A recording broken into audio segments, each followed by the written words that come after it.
Welcome, everybody. My name is Bethany Davis-Knoll. I'm the Executive Director of the State Energy and Environmental Impact Center. And I'm just so glad to have you here and would like to thank Arizona State University's Environmental Law Society and the Government and Public Interest Law Student Association at Arizona State University, as well as the Environmental Law Society at St. John's Law and New York University Environmental Law Society and Cardoso Environmental Law Society for co-sponsoring this event with us, this really exciting event with us. We're happy to have you here, and I know there's screenings going on all over the country because of this wonderful wonderful collaboration. So really happy you're here. We will take questions at the end, so please feel free to put them in the chat in the Q&A feature so that we can do that at the end. And I want to say Brian Frosch, the former Attorney General of Maryland, was supposed to be here with us today, and I'm sorry he couldn't be here. He's sorry he couldn't be here. Last week was Climate Week, and it causes things to happen. So he's ill and can't join us. So we're sorry about that. And so let's get going. I'm just so thrilled by the chance to speak with A.G. Mays today. I'll introduce her, and then I'll start asking her some questions that we planned for her, and then we'll take questions from the students in the audience. So A.G. Kris Mays is one of Arizona's strongest consumer advocates and an attorney who has distinguished herself as a fighter for the people in a lifetime of public service. She's born and raised on a tree farm in Prescott and attended Arizona public schools with her brother and her sister. Her mom was a teacher and her dad worked as a pharmacist. She studied political science and journalism and got her law degree at Arizona State University. And she was commissioner of the Arizona Corporation Commission and a professor at ASU's School of Global Sustainability. She also taught a course on energy law for the Sandra Day O'Connor College of Law at ASU. Really the perfect person to engage with us on these questions, both at a law school and also energy and environmental wonks for the energy and environmental wonks in the audience. She's Arizona's 27th Attorney General and is the first mom and second woman ever to be elected to that office. Thank you for being here, A.G. Mays. We're so happy to have you. Thank you, Bethany. It is great to be with you. Okay, so I've got a bunch of questions to ask you, and then I'll turn it over to the students to ask questions. Okay, so let's start with just a big general one. What are the biggest environmental or climate-related challenges your state faces, and how are you planning to address them? So, as you know, and as everybody on this call likely knows, Arizona has enormous environmental challenges. We are really in the bullseye of climate change. And climate change has really been having an enormous impact on our state. We're also one of the fastest growing states in the country, if not the fastest growing state in the country. And so that brings huge challenges, both from a standpoint of our water supplies, but also air quality. And so this is both a huge challenge for us, but an enormous opportunity. And when I campaigned for Attorney General, I made environmental protection and environmental law and restoring environmental law to the Attorney General's office one of my top priorities. So what have we been doing? Been here for about 9 months. We have made protecting Arizona's precious water supplies a top priority. So you saw my office be very aggressive in advocating against, and I will continue to do this, advocating against allowing Saudi-owned corporations and corporations owned by the UAE to stick a straw in the ground and suck water out of Western Arizona to grow alfalfa to export back to Saudi Arabia.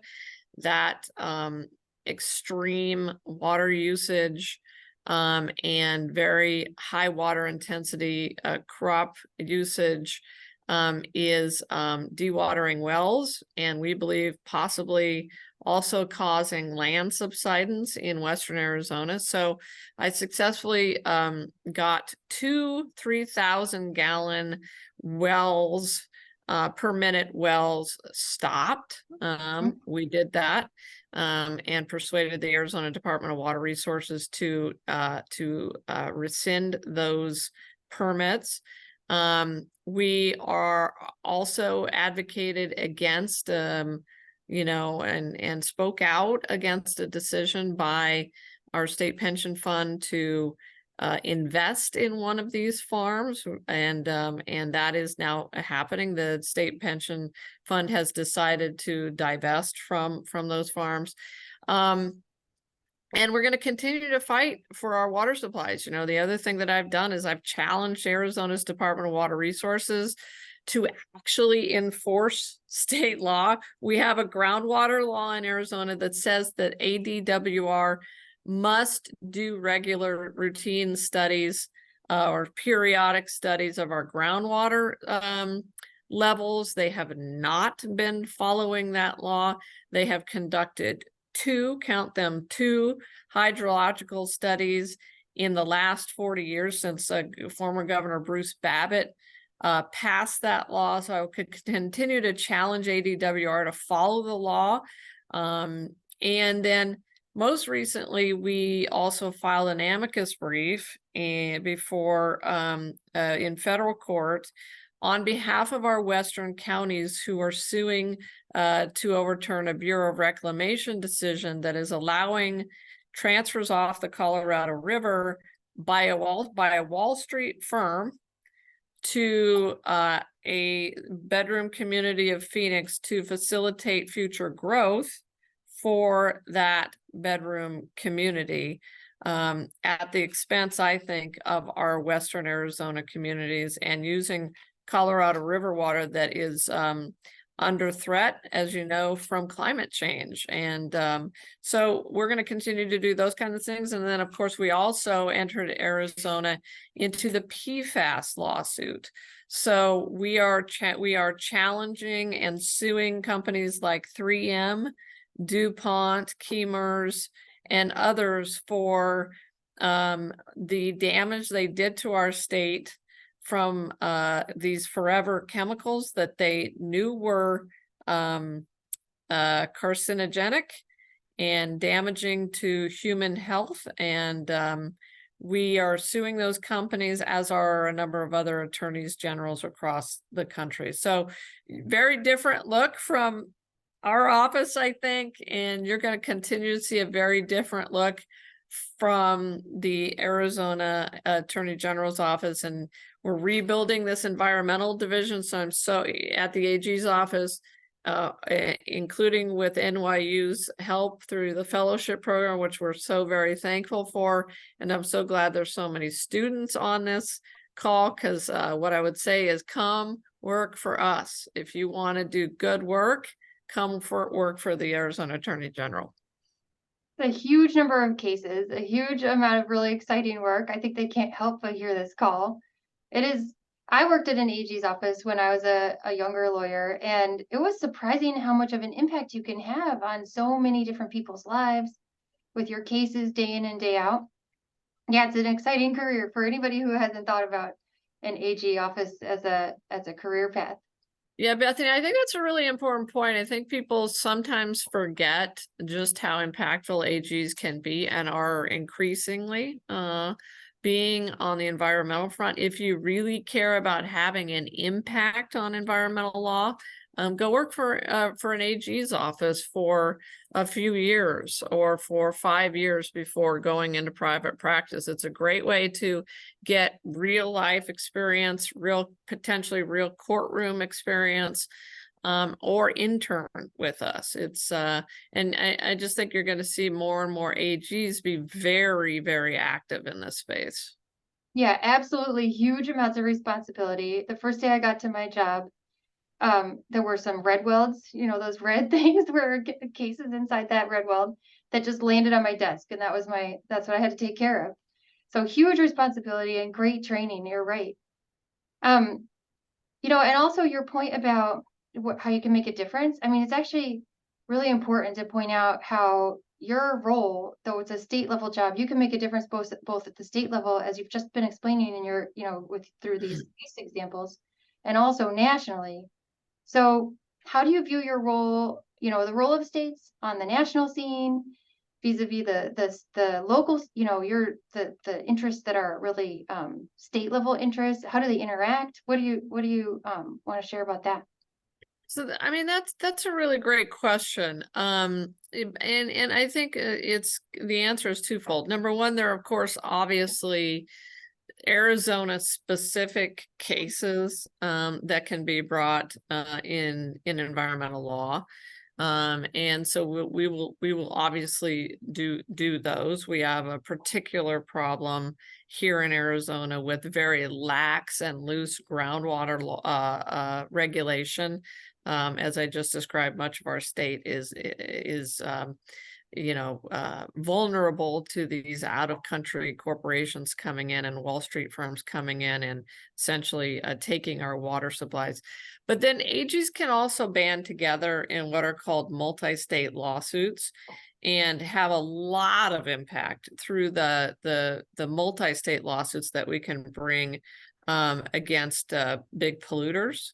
We often see these kinds of lawsuits in consumer cases, consumer fraud cases. We see those kinds of multi-state lawsuits where multiple states join together to sue an entity or corporation in antitrust law. So there's a lot of different ways that AGs can have an impact. We also can intervene in federal processes. So I just talked about that Bureau of Reclamation case where we filed an amicus brief on behalf of the state of Arizona, but in support of these counties that feel like they're being treated badly by the Bureau of Reclamation. We can also have an impact by intervening in forums like the Federal Energy Regulatory Commission, FERC. So maybe not everyone knows what FERC is. I do, because I used to be a public utilities commissioner, but it's an incredibly powerful body that has a huge impact on energy policy across our state, especially regarding interstate transmission lines and developing out renewable energy and making sure that we can get utility scale renewables built throughout the country. And how do you do that? And you do that through markets. They also regulate, partially regulate markets. So AGs can intervene in and participate in those kinds of fora as well. AGs, so that would be my answer to that question. There's just so many ways that AGs can get involved at the federal level as well as at the state level. Yeah, my theory is it's the secret to the functional federal government is you guys taking control and making. Well, I know, and yeah, and it's a really interesting point. I think there's this, as you know, there's this incredible pent-up frustration about the inability of the federal government to act. Now, some of that, certainly with the Inflation Reduction Act, that really broke through. Really, it is the first truly impactful climate related legislation that Congress managed to pass and that President Biden signed, and that is going to roll down the hill and have huge impacts for states as well, positive impacts as we start to see renewables get built out and energy efficiency and electric vehicles and the like really start to be built out. But people are kind of frustrated with the federal government and with Congress not legislating, right? And so, that's where I think AGs can kind of fill a void and do what we can do, what we have the authority to do, and act where maybe the federal government should be acting in a more concerted way, but is not right now. Exactly. So let's talk about sustainability and, all that's going on that front. I mean, there's a lot of community members that are demanding more sustainable practices from companies that sell stuff to us. There's been a lot of activism on that front, a lot of folks asking for companies to make commitments to reduce their emissions and to sort of take steps to address the extreme weather events that we've been facing. And all of that has led to a bunch of commitments and a bunch of a bunch of reports, sustainability reports, and these ESG factors, environmental and sustainability and governance factors becoming more popular, getting used more and more. But then there's the need to really ensure that the companies don't just greenwash about all that. And so I wonder what you think about that. What should asset managers and others be demanding of their, be demanding? And what's a productive way to think about ESG factors, this acronym? What's a productive way to think about that? Well, this is a really, really interesting question. And I think that it is one that we are just on the sort of tip of the iceberg in terms of trying to figure out. First of all, companies really do need to do their own due diligence and be very transparent about it when they're engaging in ESG. So if they're and if they're willfully entering into agreements or contracts that are just greenwashing, and then advertising that to the public and to asset managers and to investors. I mean, I think there could be a consumer fraud aspect to that. I don't see it happening a lot, but it can happen, right? So I think there could be room for attorneys general to start thinking about that. If there's egregious greenwashing going on and deceptive advertising, then that's something for us to look at. Mm-hmm. I will say that more broadly, looking at it from sort of a 80,000 foot level, I think corporations have the right to engage in ESG. And I can't even believe that we're having this conversation, right? Like, we have Republican AGs across the country. And I know this is not a partisan program right now, but I'm gonna, it's just a fact that it's Republican AGs who are doing this, who are literally, and my predecessor was trying to sue banks for engaging in ESG investing and practices. As you know, as many of you may know, I used to be a Republican. I'm a Democrat now. I used to be a Republican. I cannot believe we are at a place today when Republican AGs are suggesting that they have a right to tell corporations how they can access capital markets, whether or not they can engage in ESG. That's ridiculous. That's absurd. I mean, that's a technical term. Yeah, exactly. Not a legal term, but since when? Sometimes I feel like the world is upside down. Again, as a former Republican, since when do Republicans believe in telling corporations how they can invest their capital? Increasingly, corporations, Google, Apple, Microsoft, L'Oreal, Toyota, utilities, the list goes on and on, have found out and have decided, number one, it's good for the bottom line to invest in renewable energy or energy efficiency. Number two, oh my gosh, my customers actually want me to do it. And so, it's win-win. Usually, ESG is win-win-win for the customer, for the corporation, for the investor, and I'll add a fourth win for society, for the world, for our states.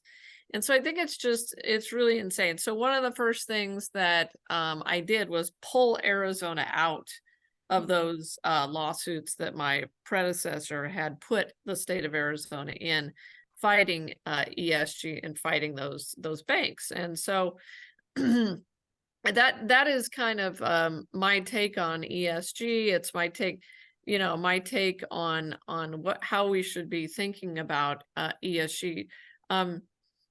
First and foremost, I think it's an issue for corporations to and maybe to some degree, other entity, just any entity that is engaged in investment, to decide for themselves.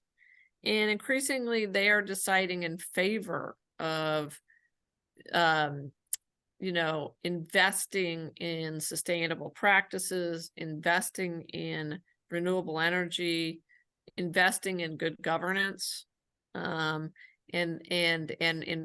making sure that they have good governance at all levels. So that's my take on it.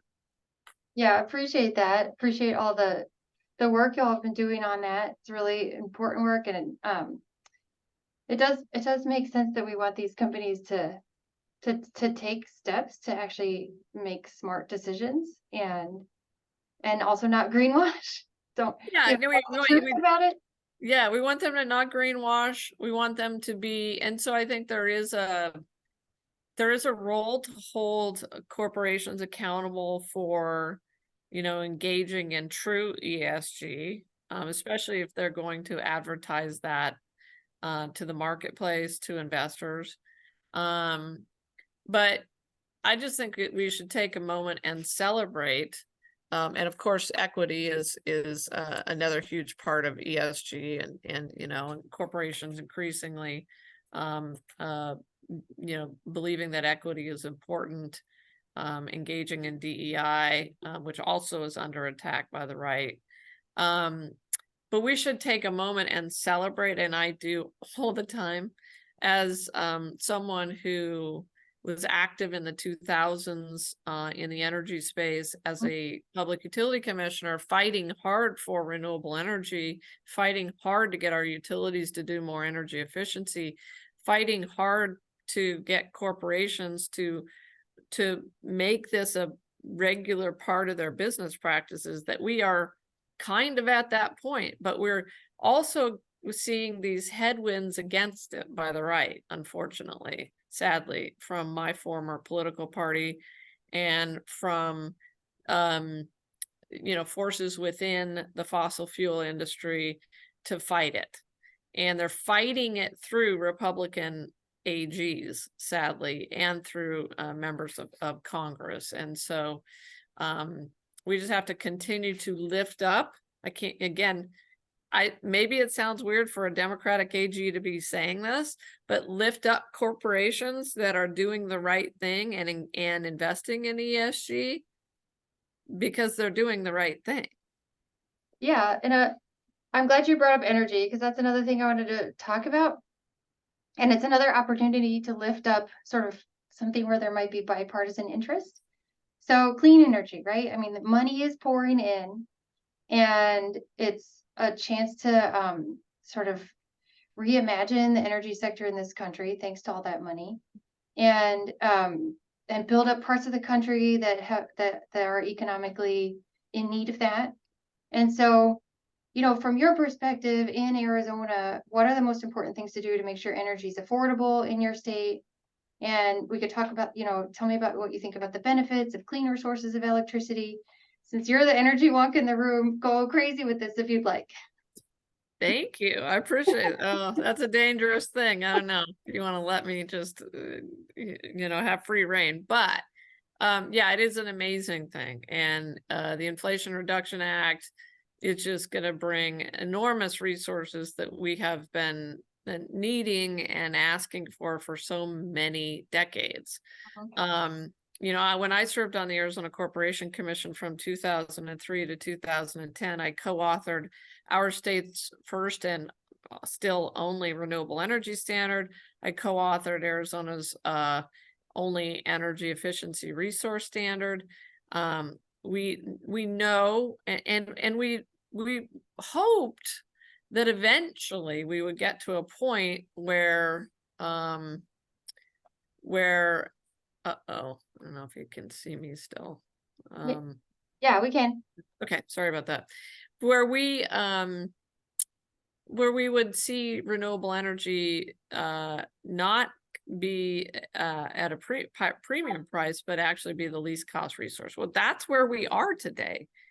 We not only so now renewable energy for utilities is the least cost resource available. So is energy efficiency.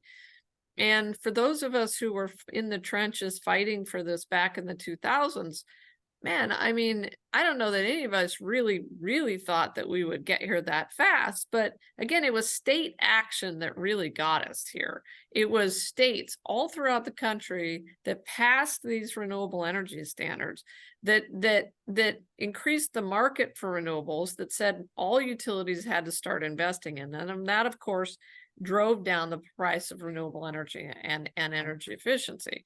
So again, it's a moment to celebrate that and to be thankful for it. And now we have this historic investment by Congress and the president in actual implementation of renewables and infrastructure throughout the country. And we just need to make sure it gets built. And then we also need to make sure that all communities benefit from it, including historically disadvantaged communities, especially including communities like the Navajo Nation and the Hopi Nation here in Arizona that were the host of these power plants, the coal plants, and they bore the brunt of the pollution. They bore the brunt of the cancer associated with that pollution. Studies indicate that. We used their water for those coal-fired power plants, and we used their labor.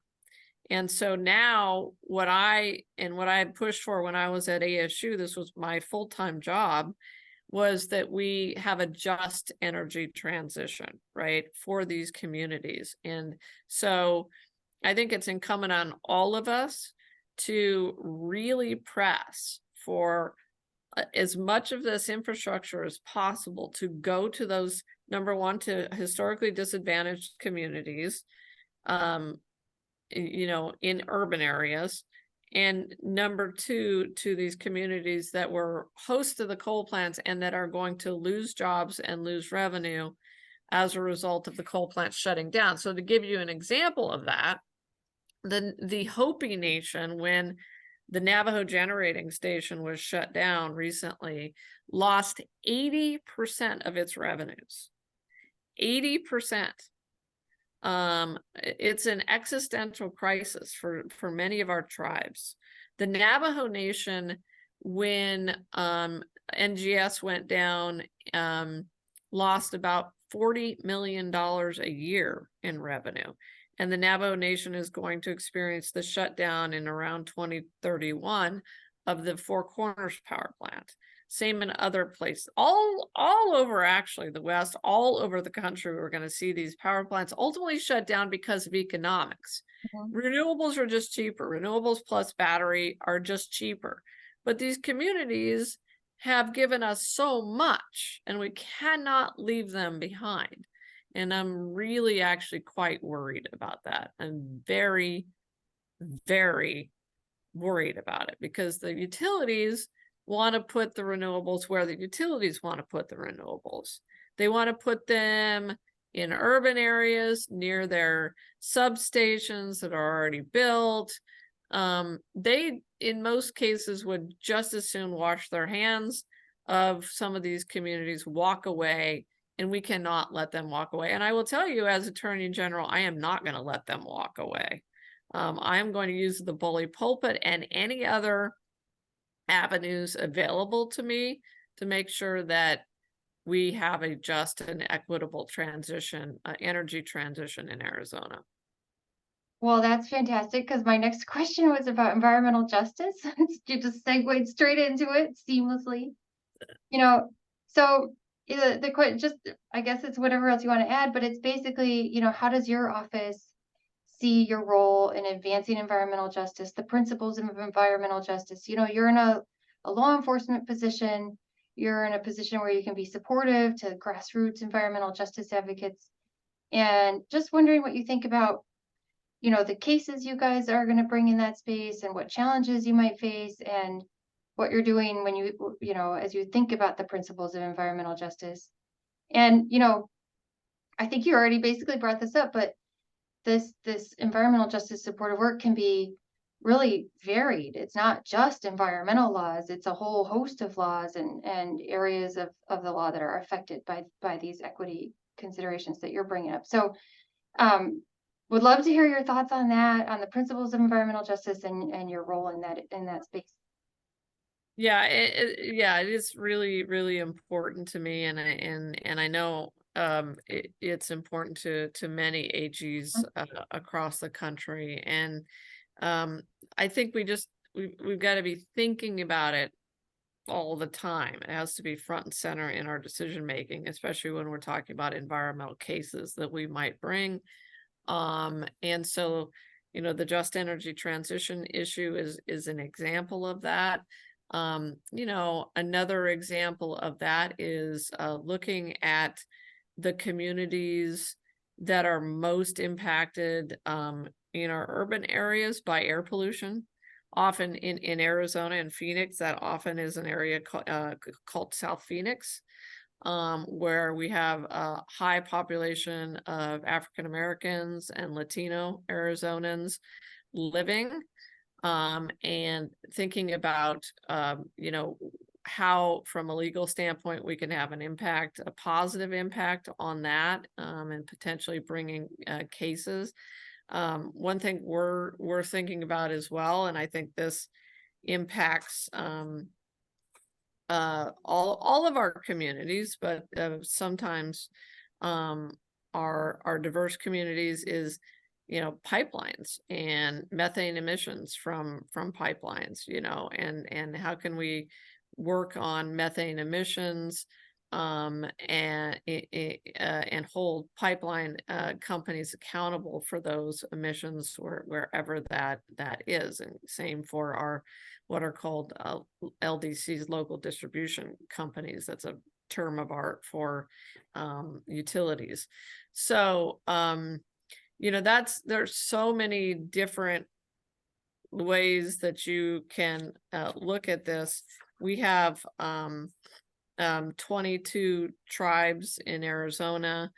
And I think one of the things that, well, two things that we're going to do on that front. One is we are hiring a tribal liaison here out of our office. We also have hired already a cold case investigator. So we have an issue in Arizona, sort of coming off of the energy issue for a minute. We have a major issue with missing and murdered Indigenous people in Arizona. And so I've hired an investigator to focus all of his time on missing people and missing and murdered people. We have also a scandal that has developed here, and I'm worried about it also metastasizing throughout the country, in which our behavioral health system, our Medicaid system, allowed, because they had a fee-for-service program for our Indian communities, allowed for a number of fraudsters to bring Navajos and Hopis and White Mountain Apache members to what are called behavioral health homes or sober living homes. They were just fraudulently billing on these folks and not providing services. It's a scandal. Oh, horrible. And yeah, and we believe the total for the scandal may top $1 billion. In other words, $1 billion in fraud. Mm-hmm. And these folks were not provided services for their substance abuse issues, behavioral health issues. And so that again is another thing that we need to, as AGs, need to be focused on. So there's so many different issues. we just initiated a labor unit here inside the AG's office, and that unit is going to be going after wage fraud, which often impacts immigrant communities terribly, and 1099 fraud, and impacts our union members as well. So there's so many different ways that we're trying to look at this issue. But I think it's just something that if you're an AG, you've got to be constantly thinking about it and challenging corporations and utilities, especially utilities, to make it a part of their calculation. And so I think AGs can help do that. Yep, we got it. We're hearing you out here. That's, those are powerful words. So we have a really special treat. You know, we have screenings going on in multiple law schools, including at Arizona State University. All right, go Sun Devils. And I was gonna invite them to turn on their camera and ask a question or two, if that's okay with you guys out there. If Carlos can help me. I'm just gonna pause. Okay, there you are. You're back in law school. Can you can you see and hear us? Yes, I see you. Okay, so first of all, thank you so much for being here. It's been a real pleasure listening to you speak today. I'd like to open it up to the people in attendance today and see if we have any questions from the audience. And Natalie, introduce yourselves too over there. So I'm Natalie. I worked at the State Impact Center over the summer as a legal intern. And this is Suk, the president of the Environmental Law Society here at ASU. Hey guys, it's good to see you all. Thank you. I mean, we just could have had you come up here to my office. Yeah. Next time we can take a Yeah. field trip if it's Right. Yeah, or vice Absolutely. versa. I'll come to you. Yeah. So does anyone have any questions to ask?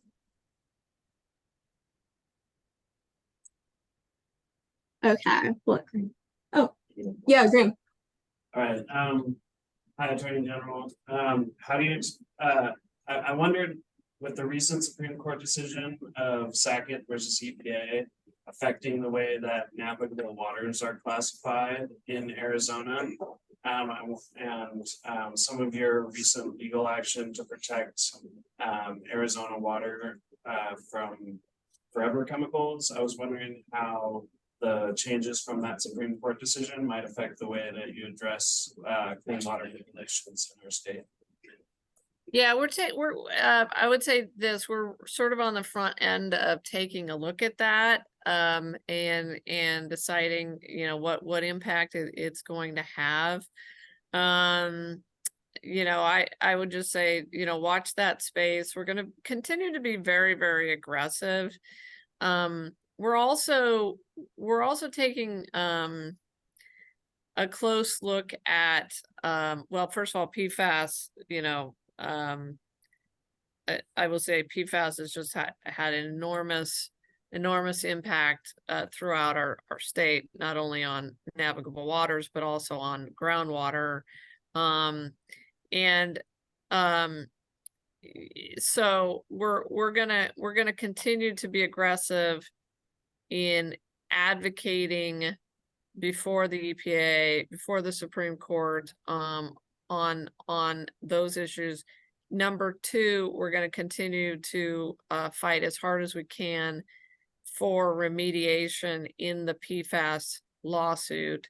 Number three, watch this space for some new, not new, actually, they're not new, but we are going to be aggressive in how we approach the potential litigation to protect Arizonans from pollution, groundwater pollution, but also impacts related to groundwater withdrawals, and including damage from groundwater withdrawals and subsidence related to groundwater withdrawals. So that probably isn't a terribly satisfying answer, but just know that we're taking a close look at the case you mentioned. Thank you. So I have a question. I know you spoke about this a little bit, but could you identify like a trend in recent cases involving environmental violations in Arizona? So what I can say is here's the trend. The trend is there wasn't anything before. There wasn't much before. There wasn't much regulation before. Let's put it that way. And so as a result of the lack of aggressiveness by the AG in the past, there hasn't been, I think, a lot of case law develop over time, especially in recent years. What you're going to see from this office is a lot more enforcement. So we have, of course, we have the Arizona Department of Environmental Quality, which has enforcement authority. I have not in the past been a fan of ADEQ, but now I'm the AG and I represent ADEQ, and it's a new governor and a new approach. I also, interestingly enough, have independent environmental authority over some issues, including groundwater related issues and groundwater pollution. And so I think you can expect me to be very aggressive in seeking out cases to prosecute and to enforce, whether or not ADEQ chooses to do that. We're going to look for all the opportunities we can to partner with ADEQ on cases, but I also have independent authority, independent environmental authority in several spaces, and I intend to use that authority, and that is why I am part of the reason that I am building up this environmental division here at the AG's office. And I'll give you a quick example of something that we are taking a really close, hard look at. There is a mine being proposed up in my home, near my hometown in Chino Valley, Arizona, by a company that wants to mine aggregate. And it's right smack dab in the middle of a community, like a neighborhood. Well more than 100 people impacted by it. There's no zoning restrictions apparently on this proposal to just plop a mine in the middle of a community. But we do, as you guys know, have nuisance laws in Arizona. So we are taking a look at using Arizona's nuisance law, which allows the Attorney General or any county attorney to file a suit against a nuisance, to abate the nuisance and to enjoin the nuisance. And we're taking a very close look at that situation up in Chino Valley as a possible place where we can use nuisance laws. Nuisance law was one of the claims that we brought, by the way, in the PFAS case as well. And then the other thing that AGs have, I'll just add this, that's kind of, and maybe kind of interesting for you guys, is we have something called Parents Patriae Authority, which is the authority to protect, to act through the law to protect the well-being and the people of Arizona. And I think you can anticipate me utilizing that authority. Thank you. Any other questions from Professor Rule?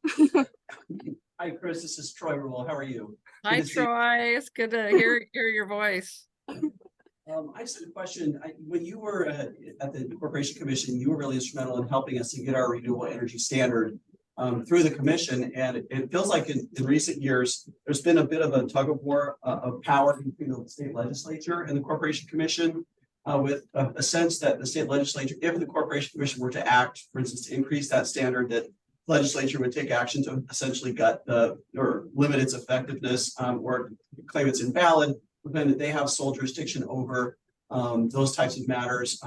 So maybe would you just talk a little bit about what you see the role of corporation commission is as it relates to renewable energy efficiency, and whether the AG's office would ever have a role to play in helping to balance, you know, sort of the powers between the legislature and the corporation commission on those issues. Boy, that's a loaded question, Troy. But it's a good one. Yeah, I mean, yeah, you're absolutely right. There has been this tension between the commission and the legislature. I think the legislature is mostly wrong. I believe, despite the fact that we don't have a particularly good commission on renewables right now, in fact, it might be described as flat out terrible. We do still have a renewable energy standard, and I fought very hard alongside my colleagues back in the 2000. Well, we took from 2003 to 2006 to create the renewable energy standard through a rulemaking process. And we hung our hat on our exclusive rate making authority to do that. And a few other authorities, statutory authorities, but primarily our the commission's rate making authority. Sometimes I lapse back into I still feel like a corporation commissioner sometimes. But the legislature has attempted several times recently to usurp that authority. Thank God they have not succeeded. And we as Professor Rule, as you know, we succeeded in the Miller case in defending our authority to pass a renewable energy standard. I don't know. I think you could we might see legislation like that again. I would anticipate Governor Hobbs vetoing it. I would certainly do everything that I could as AG to get it vetoed. And then I also can be asked by an authorized entity, a state official, I think a county attorney, a legislator, for an attorney general opinion about that issue. I have not been asked for that AG opinion, but that's a possibility too, to determine who has the authority to set renewable energy policy. But it's a great question. For me, right now, my concern is that we have a corporation commission that is overtly hostile to renewables, overtly hostile to energy efficiency, overtly hostile to well, we'll see how hostile they are to just transitions, and that is something that we really need to fix. Thank you, Professor. Thank you, Natalie, so much for zooming into this. Really a treat to be able to bring real live students to the AG. I know you guys can meet anytime you want, but for us, it's really special to be able to highlight the questions that students are asking and the engagement that AG like you, Kris Mayes, has with the students that are interested in these careers. Yes. So, thank you so much.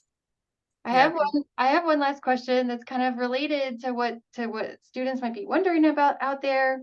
And, you know, it's not just students, it's also any lawyers out there that are thinking about AG work as a career path and as a public service option for them. So, and it's related to what we've been talking about. You know, what advice do you have for a young lawyer or an attorney, you know, or a law student who's looking to navigate the world of energy law? And like you just highlighted something where you need more and more people engaged on this, more good people who are interested in growing this part of the economy in your state, and wondering what the advice is. And I mean, if it's if it could, touch on like how to handle all the acronyms, that'd be fine too. In the world of energy law, what do you think we should be doing when we teach our students and as students? Well, gosh, that's a great question. I think I do think that folks should think about interning with or working for an AG's office first and foremost. I mean, as an assistant AG. And one of the things that we're trying to build here at the AG's office is the best public law firm, or the best law firm, period, in the state of Arizona. So we want talented young people to come work for us. And if ASU and other law schools can produce, and I know you are, because I was just there 2 years ago, students who can come here with an expertise in energy law or environmental law, that we're looking for that. And we will hire people. I mean, I will consider hiring people straight out of law school. I will absolutely do that. And so the other thing I would say is, network. Get out there, talk to your professors, like Professor Rule, go out and talk to people in the community, get involved with some of the nonprofits that are active in front of the Arizona Corporation Commission. Get involved in politics, get involved with a candidate that you believe in, who might then, become, might be elected. I'll maybe end with this little story. I mean, I probably wouldn't be sitting here talking to you right now were it not for one single moment of networking in my life. And that happened one day when I was in law school at ASU, and I was, I don't know, a 2L, I think, and I had been, I had been a newspaper reporter here in Arizona, so knew some folks, but I was in my second year of law school, and I was on an airplane on my way to Washington, D.C. to a girlfriend's wedding, and I saw Janet Napolitano walking down the aisle of the airplane, who was the attorney general at the time, who was thinking about running for governor. And I remember thinking to myself, geez, I don't know, should I bug her? Do I let her go? Should I say hello to her? I knew her because from when I had been a reporter, and I made that split-second decision to reach up and grab her elbow and say hello to her. And she said, "Oh, hey, Kris, how you doing?" And halfway through the flight, she came back down the aisle, plopped herself down next to me. And by the end of the flight, she had talked me into being the press secretary on her campaign for governor. So she wins by 12,000 votes, quite a few more than I won by, only 280. Thank you to anybody on this call who are one of my 280. And then I became her press secretary, and then she appointed me after that to the Arizona Corporation Commission. And then now I'm the Attorney General of Arizona. So if my message is, if in doubt, network. Do something like the NYU fellowship. Do something like intern at the AG's office. Do something like go work for a nonprofit that's active in front of the Arizona Corporation Commission. But you got it. You never know when one conversation is going to change your life forever. What an incredible story. If in doubt, just grab the elbow and just talk. What an incredible story. Maybe just the elbow, but yes. Yeah, exactly. Yes. Well, I love that you shared that. It's really wonderful. And, it's like they do give you this advice a lot. Oh, have coffee dates and so on as much as possible. But it's, it's something that the students out there and lawyers out there, you just got to do. You just got to do it to build relationships, to build your friendship network, and to build connections with people who you admire, and to express your interest. And and it's valuable, and it'll stand you in good stead, even if it isn't the future governor. What a cool story.